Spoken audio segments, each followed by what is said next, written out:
Imagine being mocked for your accent. Imagine walking the halls of power, unnoticed, treated as invisible. This is the story of Daniel. A man dismissed as just the cleaner, who carried dignity through silence, humility through hardship, and respect even when none was given to him.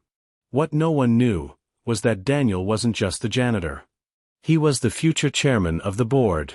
Today, we will walk through his journey, from quiet mornings with a mop and cart, to the moment he stood before those who mocked him and turned silence into power. Stay with me, because this isn't just a story about one man. It's a lesson about respect, humility, and the unseen strength that lives in all of us. The city was quiet, its streets still washed in the dim gray of dawn. A bus rolled down the main avenue, its brakes sighing as it pulled to a stop near the towering buildings of downtown. From the bus, a man stepped down with a canvas bag slung over his shoulder. His name was Daniel. Daniel adjusted his jacket against the cold morning air and looked up at the skyline. Glass towers pierced the sky, their windows reflecting the faint blush of sunrise. Most people only saw these towers at their busiest, alive with people, meetings, and money changing hands. But Daniel knew them differently. To him, these skyscrapers were silent giants that whispered secrets only the earliest risers could hear. He walked with steady steps toward the tallest building on the block, the one where he had worked for years. The guard at the front nodded at him. "Morning, Dan," the guard said. "Good morning, Alan," Daniel replied, his voice quiet but kind. Every day began this way. Daniel entered long before the executives arrived, before the elevators filled with polished shoes and ringing cell phones. He liked it this way, the silence, the calm, the feeling of being alone in a place that would soon be bustling with noise and power. He took the service elevator up to the higher floors, pushing his cleaning cart stocked with rags, sprays, and a thermos of tea he had packed at home. His shift began in the boardroom, the very room where decisions worth millions were made. By the time the executives arrived, it would be spotless, shining as though untouched. Few knew, and even fewer cared, that Daniel was the one who made it so. To the world, he was invisible. But in his heart, he carried dignity. The boardroom was on the 40th floor. Long glass walls surrounded it, offering a view of the city that most people never experienced. The massive table stretched across the room, polished and intimidating, surrounded by chairs that looked more like thrones than office furniture. Daniel worked methodically, wiping fingerprints from the glass, aligning the chairs, and placing a vase with fresh lilies in the center of the table. It was his little ritual. Nobody asked him to add flowers, but he did it anyway. It reminded him that beauty mattered, even in places where it was overlooked. By 7 in the morning, the building began to stir. The lobby downstairs filled with the sounds of heels clicking on marble, voices greeting each other, and the smell of fresh coffee drifting from the cafe. Elevators chimed as they carried people up and down, shuttling them into a day filled with deadlines and deals. Daniel moved among them, unseen. Executives brushed past him without a glance. Assistants darted by, too busy to notice. Even when he greeted people softly, most barely nodded back. To them, he wasn't part of their world. He was part of the furniture. But Daniel noticed them. He noticed how the CEO always arrived last, with a perfectly tailored suit and a sense of importance that seemed to fill the room before he even spoke. He noticed how nervous the younger employees looked in the elevator, clutching their laptops to their chests. He noticed how tired the security guards became by the afternoon, standing on their feet all day. He noticed everything. Daniel hadn't always been a janitor. Long before he carried a mop and pushed a cart through hallways, he had carried books. He had once been a teacher. In a small town, thousands of miles away, Daniel had stood before classrooms filled with curious children. He taught them numbers and letters, poetry and history. He told them stories of courage and progress, reminding them that education was the key to a better life. His students adored him. Parents respected him. He had been a man of words and wisdom. But life has a way of shifting paths. When the economy in his hometown faltered and opportunities dried up, Daniel faced a difficult choice. His family needed more. His father grew ill. His children's schooling required money he didn't have. And so, he left. He boarded a plane with a suitcase and a heart full of hope, believing that in this new land, hard work would open doors. He dreamed of continuing his teaching, of building a life that matched his skills. But when he arrived, reality was harsher. Employers cared little for his teaching certificates. His accent made interviews difficult. No one wanted to hire a man who sounded different. So Daniel worked wherever he could. In kitchens, scrubbing dishes until his hands ached. On delivery routes, carrying packages through rain and snow. And eventually, as a janitor in the gleaming skyscraper where powerful men made choices that shaped the world. To some, it looked like a fall. To Daniel, it was sacrifice. His children were in good schools now. His wife could rest easier knowing bills were paid. He had traded his pride for their future. Not everyone ignored Daniel. Some people saw him, if only briefly. Sarah from accounting always smiled when he emptied her trash bin. "Thank you, Daniel," she would say sincerely, as though his work mattered. Mr. Green from HR once offered him half of his sandwich when he saw Daniel working late one evening. Small acts of kindness, but to Daniel, they meant the world. But there were others too. Those who never looked at him, who walked past him as though he were invisible. Some made jokes, speaking loudly in the hallways with fake accents, imitating people like him. They thought it was harmless humor. To Daniel, it was cutting. He heard the jokes. He always heard them. He never responded. Instead, he tucked the pain deep inside and carried on with his work. Every night, when he sat at home with his family, he reminded himself why he did it all. For his children's future. For the hope that they would never know what it felt like to be mocked for their voice or overlooked for their worth. That morning, Daniel had done what he always did. He had polished the table until it shone like a mirror. He had straightened the chairs, arranged the flowers, and ensured the room looked perfect. He was about to leave when he heard laughter from the hallway. Loud, booming laughter that belonged to the CEO. The man walked into the boardroom surrounded by a few members of his inner circle. Coffee in hand, arrogance in his stride. Daniel stood just outside, unseen. And then he says, "Yes boss, I clean it good." The CEO joked, exaggerating an accent that sounded uncomfortably familiar. The board members erupted in laughter. Some laughed heartily. Others chuckled softly, glancing at each other as though unsure if it was appropriate. But none of them stopped him. None of them spoke up. Daniel froze. He didn't need to ask who the joke was meant to represent. It was his accent they were laughing at. His life, his identity, turned into entertainment. For a moment, the sting of humiliation washed over him. But he didn't react. He didn't storm in or raise his voice. Instead, he straightened his back, gripped the handle of his cleaning cart, and walked away quietly. Invisible, as always. Or so they thought. Because within the hour, when the board meeting officially began, the door would open again. And Daniel would not be pushing his cart. He would walk in as the new chairman of the board. And in that silence, every laugh from earlier would echo louder than ever. By mid-morning, the skyscraper was no longer quiet. The once peaceful lobby Daniel had entered hours earlier now pulsed with energy. Elevators dinged constantly, carrying waves of employees to their floors. Conversations echoed across the marble, and the faint buzz of business filled the air like static electricity. And then, the rhythm changed. The double glass doors at the front slid open, and Richard Wallace stepped inside. Richard didn't simply walk into a building, he commanded it. His presence shifted the air around him, a ripple effect that made even the security guards stand a little straighter. His suit was navy blue, fitted to perfection, his shoes polished to a mirror shine. Every part of him screamed wealth, control, and a man used to being obeyed. His assistant followed close behind, a slim young man clutching a leather folder and a coffee tray, trying to keep up with Richard's long, confident strides. "Morning, Mr. Wallace," the receptionist said brightly, but with a nervous edge. Richard didn't reply. He didn't need to. A slight nod was enough, as though even words were too generous to waste on greetings. Heads turned as he crossed the lobby.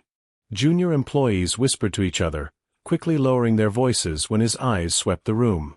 Even the hum of conversation seemed to hush in his presence. Everyone noticed him, but no one dared to look too long. In Richard's world, power wasn't just in the title. It was in the way he walked, the silence he commanded, the way his gaze could make someone feel 2 inches tall. And while all eyes were on him, no one noticed Daniel stepping into the service elevator just a few feet away. To Richard, the janitor might as well not exist. The boardroom, perched high on the 40th floor, was already buzzing when Richard arrived. Executives filled the long table, shuffling papers, adjusting laptops, whispering in low voices. But when Richard entered, conversation stopped. The atmosphere shifted instantly. He set his coffee at the head of the table but didn't sit down. He liked standing. Standing meant people had to look up at him. Standing meant he controlled the space. "Good morning," he said smoothly, loosening his cufflinks as though the room were his stage. "Good morning, Richard." Voices echoed around the table, some too loud, others too quick. His assistant hurried behind him, placing Richard's coat neatly over the chair.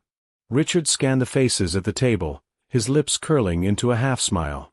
He loved this part, the pause before the meeting, when the power in the room was his alone. Before the charts and numbers, before the real discussions, there was this moment where he owned everyone's attention. "Now," Richard said, leaning casually against the back of his chair, "before we start talking about quarterly reports, let me share something funny." The board members shifted slightly, waiting. Richard always did this. It was part of his routine, his way of loosening the room, of reminding everyone that he controlled the mood. "This morning," Richard continued, "I passed the janitor in the hall." He smirked, his voice carrying an edge that hinted the story wouldn't be kind. He hunched his shoulders, mimicking a submissive posture, and exaggerated his voice into a crude imitation. "Yes, boss, I clean it good." The words twisted in the air, dripping with mockery. A ripple of awkward laughter followed. The CFO chuckled too loudly, clapping his hand against the table. Richard grinned, encouraged, and repeated the impression, this time adding a wag of his head and exaggerated hand motions, pretending to wipe down the table. "I clean it good, boss. I clean it real good." The assistant burst out laughing, desperate to signal loyalty. A few others followed, chuckling half-heartedly. The sound filled the room unevenly, some genuine, some forced, some silent.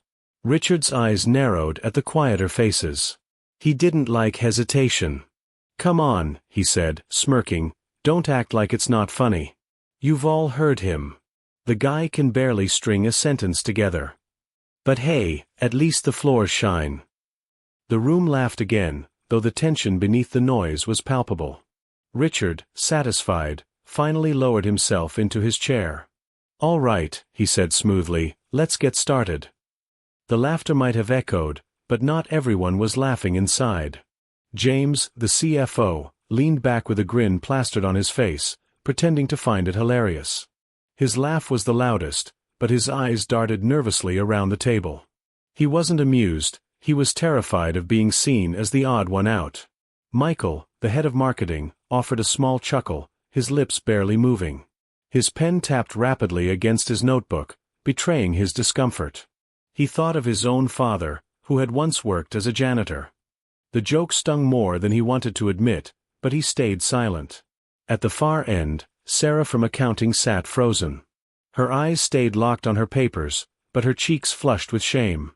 She remembered Daniel's soft smile every time he emptied her trash bin and said, "Have a good day." He wasn't a joke. He was a kind man with dignity. But she didn't speak. She couldn't. Mr. Green from HR shifted in his chair, muttering under his breath, "This isn't right." His neighbor glanced at him but quickly looked away. No one wanted to hear it. No one wanted to risk agreeing. Across the table, younger executives laughed too quickly, hoping Richard would notice. Others gave half-smiles, the kind that said, "I don't want to laugh, but I don't want trouble either."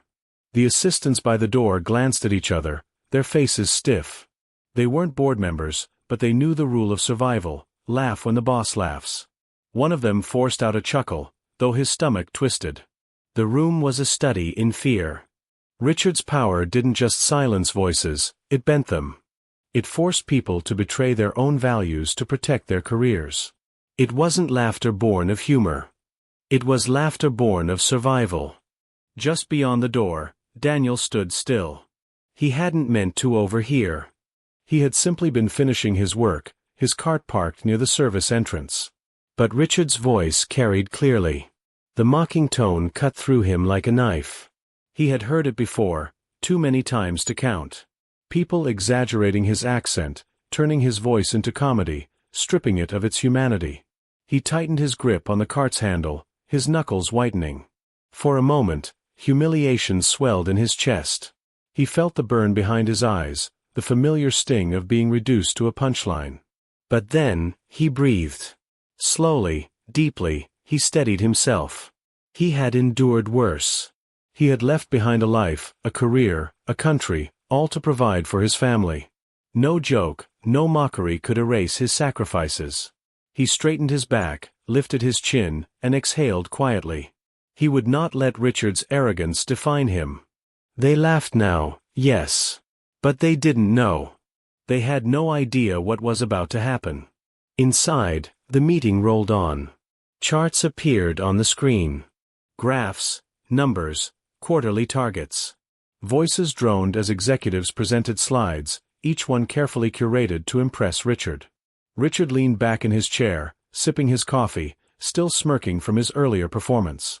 To him, it was just another day, another meeting where his authority went unchallenged. But power is fragile. It shifts in silence before it erupts in noise. What Richard didn't know was that the board had already made a decision. The janitor he mocked wasn't simply a janitor. He was the incoming chairman of the board. The same man whose accent he had ridiculed was the one about to walk into this room with more power than Richard himself. For now, the laughter echoed. But soon, the room would fall silent. And Richard's joke would come back to haunt him. The boardroom hummed with routine. The projector cast bright numbers onto the wall, voices droned through presentations, and pens scratched notes across paper. To anyone outside, it was just another corporate meeting. But inside, something was about to break the rhythm. Halfway through the agenda, Richard leaned back in his chair and gestured lazily to his assistant. "Check with reception. Has our guest of honor arrived yet?" Murmurs fluttered across the table. Guest of honor? Some board members straightened, glancing at each other curiously. They hadn't been briefed about anyone joining the meeting today. The assistant returned a moment later, whispering something in Richard's ear. Richard nodded, smiling smugly. Excellent. Perfect timing. A ripple of anticipation moved through the room. Who was this guest? A potential investor? A politician? A billionaire partner? The kind of guest Richard loved to parade before his board to remind them of his reach? The air thickened with speculation. Papers were adjusted nervously. People sat taller. Sarah from accounting clutched her pen tightly, her stomach sinking with unease she couldn't explain. Even Mr. Green leaned forward slightly, adjusting his glasses. He sensed something unusual, though he couldn't place it. The door handle turned. The room held its breath. The heavy boardroom door swung open slowly. For a heartbeat, silence fell, the kind of silence that presses against the walls, thick and heavy. And then, a figure stepped inside. Daniel. But he wasn't pushing a cart this time. He wasn't dressed in his janitor's uniform. He walked in wearing a crisp suit, not flashy, but dignified. His shoulders straight, his chin lifted, his presence steady and calm.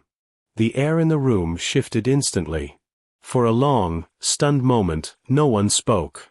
Pens froze mid-scribble. The CFO's mouth opened slightly, but no sound came out. Sarah's eyes widened, her hand flying to cover her lips. Mr. Green blinked hard, as though unsure if he was dreaming. Richard's smirk faded slowly, confusion flickering across his face.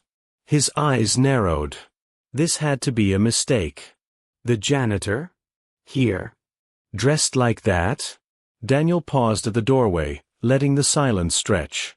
His calm presence seemed to fill the room in a way no loud entrance ever could.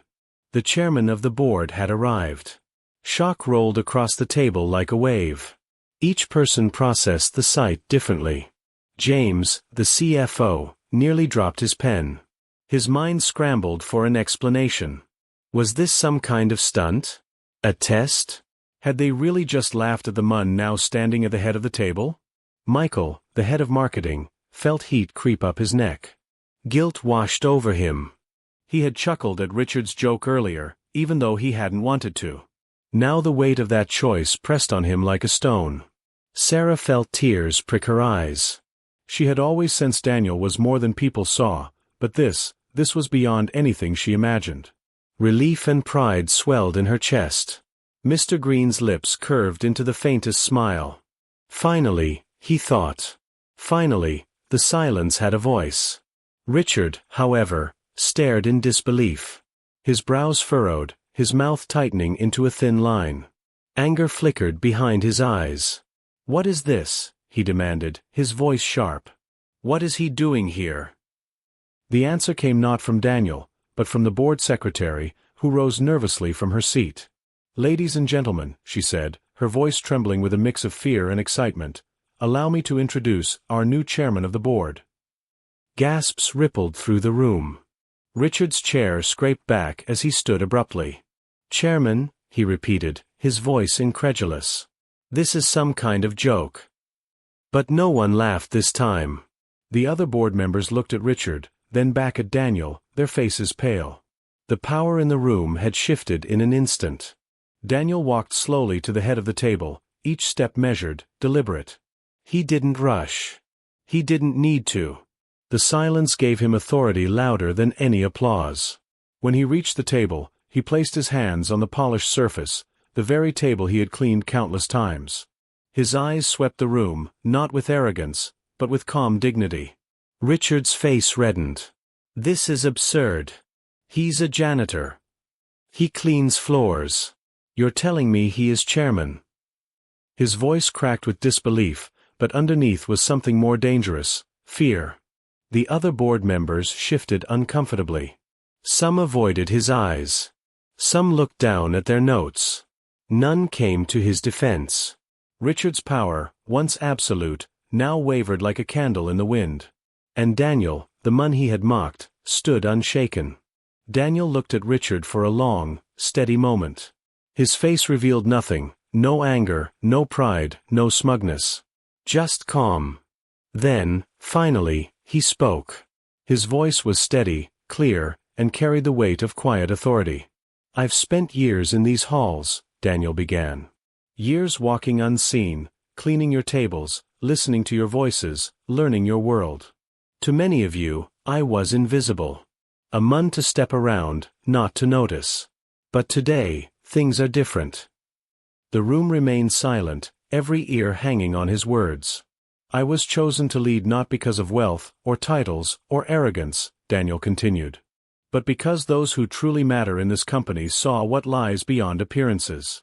They saw the value of humility, of perseverance, of respect." He paused, letting the weight settle. His eyes found Richard's.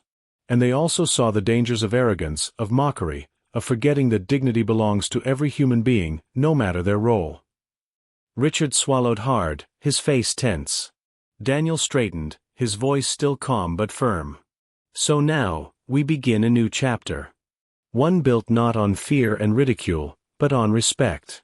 And Richard, he let the words hang, the silence tightening like a rope. "You and I have much to discuss." The boardroom sat frozen, the echo of his words hanging heavy in the air. And the unspoken question lingered, pulling the audience forward like a hook. What would Daniel say next to the Mun who mocked him moments ago? The boardroom sat frozen after Daniel's reveal. The weight of his last words lingered in the air, pressing down on every person in the room. Pens lay idle. Charts on the projector screen flickered unnoticed. No one moved. Richard's face was still flushed, his jaw set in a rigid line.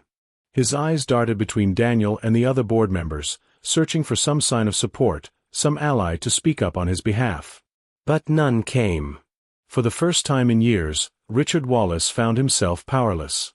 And Daniel, the Mun who had been invisible moments ago, stood steady at the head of the table. His silence was deliberate, commanding. He didn't rush to speak. He let the quiet stretch, let the discomfort grow. When he finally opened his mouth, his voice was calm, deep, and steady.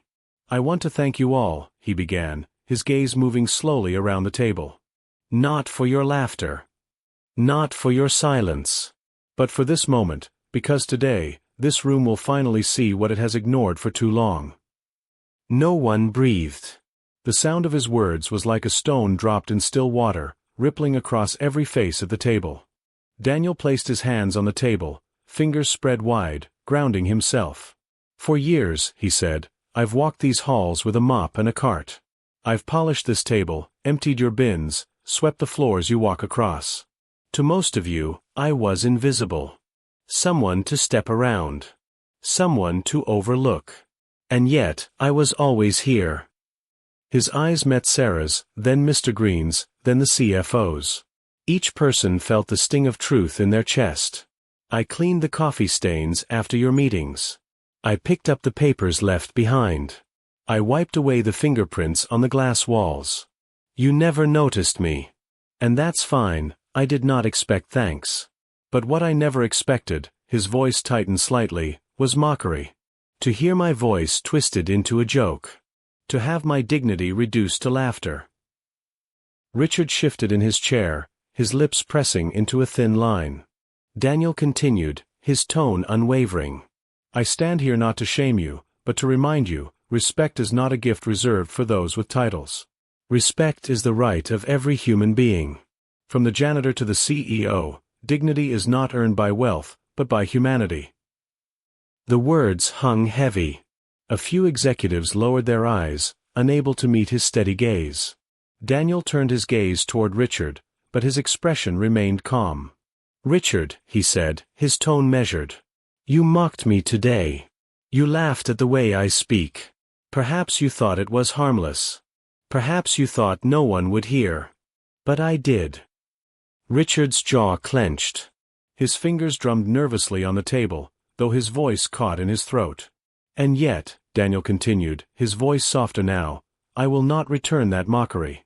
I will not raise my voice, nor will I ridicule you in front of this room.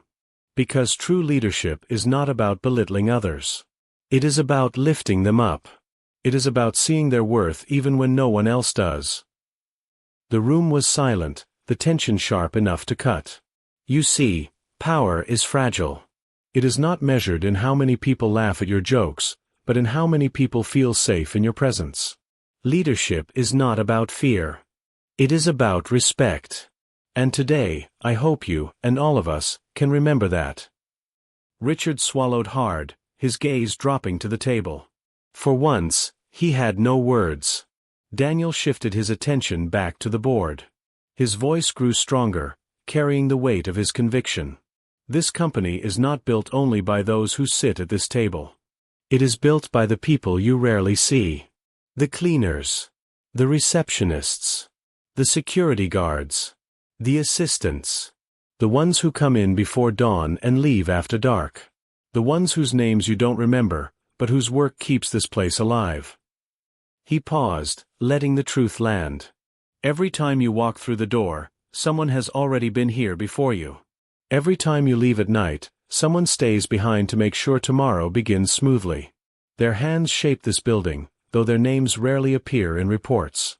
But without them, this place would crumble. Several heads nodded faintly. The words resonated. For the first time, many in the room realized how blind they had been to the lives around them. This, Daniel said firmly, is where respect begins. Not in grand speeches or lofty titles, but in the simple act of seeing people for who they are. Of treating every role, every person, with dignity. Daniel's eyes swept the table one last time, his voice softening again. I was once a teacher, he said quietly. I taught children about numbers, about words, about dreams. I told them that every person has value, that no job makes you greater than another. When I left my country, I thought I had lost that role. But standing here, I realize I have not. Today, I am still teaching. His gaze locked with Richard's. Calm. Steady. Not with vengeance, but with truth. And the lesson is simple, he said. Humility will always triumph over arrogance. Respect will always outlast fear. And dignity cannot be mocked, it can only be ignored until it rises. The room sat in stunned silence. Some board members shifted uncomfortably, others bowed their heads in reflection. Sarah's eyes brimmed with tears. Mr. Green's lips curled into a small, proud smile. Richard sat pale and silent, his power drained, his arrogance shattered. Daniel straightened, his final words echoing across the boardroom. This company's future begins today. And it begins with respect. The silence that followed wasn't empty. It was heavy, full of thought, full of reckoning. And the question that lingered was sharp and irresistible. What would become of Richard now that the tables had turned? The boardroom remained still long after Daniel's words faded. No one rushed to speak. No one shifted in their seats. It was as if the weight of his voice had pressed a mirror against every soul in the room, forcing them to see themselves clearly for the first time. Richard sat stiff, his arrogance collapsed into silence.